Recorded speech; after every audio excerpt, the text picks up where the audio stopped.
جی میر صاحب، جس طرح آپ نے اب سرائکی صوبے کی بات کی تو اس طرح یہ بھی کافی لوگ کہہ رہے ہیں کہ کراچی صوبہ بھی بن سکتا ہے. جس طرح ایم کیو ایم اب اٹھ کھڑی ہوگی، ابھی تو وہ سرائکی والوں کا ساتھ دے رہی ہے، پھر وہ کہے گی کراچی کو بھی آپ علیحدہ ایک صوبہ بنا دیں.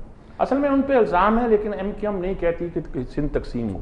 سندھ کی دونوں پارٹیاں، انٹیریئر سندھ کے لوگ جو پیپلز پارٹی کے ساتھ ہیں اور کراچی کے لوگ جو ایم کیو ایم کے ساتھ ہیں، بظاہر وہ نہیں چاہتے سندھ کی تقسیم ہو، لیکن آپس میں ساتھ چل بھی نہیں پا رہے. ان کا ارینجمنٹ، ان کا بندوبست، ان کی حکومت کا جو انداز ہے بنتا ہے سندھ میں، وہ ایک کمپرومائز کا سا بنتا ہے. یہ نہیں کہ ایسی کوئی حکومت بنائی جائے جو پورے سندھ کے مسائل حل کریں. وہ اپنے کراچی کے مسائل لے کے بیٹھ جاتے ہیں، یہاں مہاجروں کے مسائل لے کے بیٹھ جاتے ہیں، وہ سندھ کے مسائل جو سندھیوں کے مسائل لے کے بیٹھ جاتے ہیں. تو کوئی اتحاد، کوئی انڈرسٹینڈنگ، کوئی اس طرح کی قائم ہو نہیں پاتی دونوں فریقوں میں. اور یہ بات جو ہے بہت سے لوگوں کے خیال میں الگ صوبے کے لیے خاصا جواز ہے، لیکن کوئی کراچی کے لوگ سندھ سے دستبردار ہونے کو تیار نہیں، سندھ کے کراچی سے نہیں. اسی زور پہ غالباً وہ لوگ کہتے ہیں جی ہم تو تقسیم نہیں چاہتے.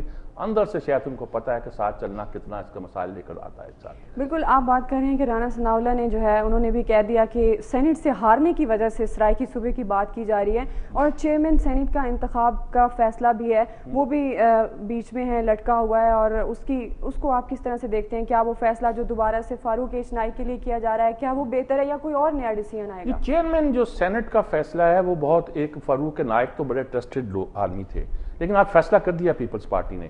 اچھا، چیئرمین کا بھی اور ڈپٹی چیئرمین کا بھی مسئلہ پیدا ہو گیا تھا. ڈپٹی چیئرمین کی سیٹ اے این پی نے مانگ لی تھی کہ بھئی ہمارے اتنی سینیٹر 12 ہو گئے 11 ہو گئے، ہمیں بھی 2 بلوچستان سے یہ نمائندگی دو، یہ سیٹ دو.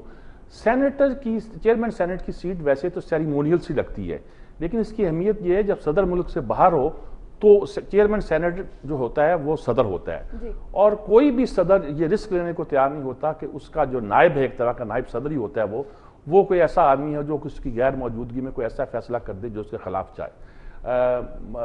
انہوں نے مشرف نے بھی جب چیئرمین سینٹ بنایا تھا تو ان کو بنایا تھا سمرو صاحب کو، میاں محمد سمرو کو، محمد میاں سمرو کو، بڑے ٹرسٹڈ آدمی سمجھ کے ان کو.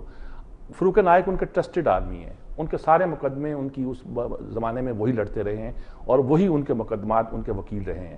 وہ ان کی قربانی بھی دے سکتے ہیں، ان کو کہیں اور بھی لے جا سکتے ہیں اگر کسی اور آدمی کو وہ لانا چاہیں.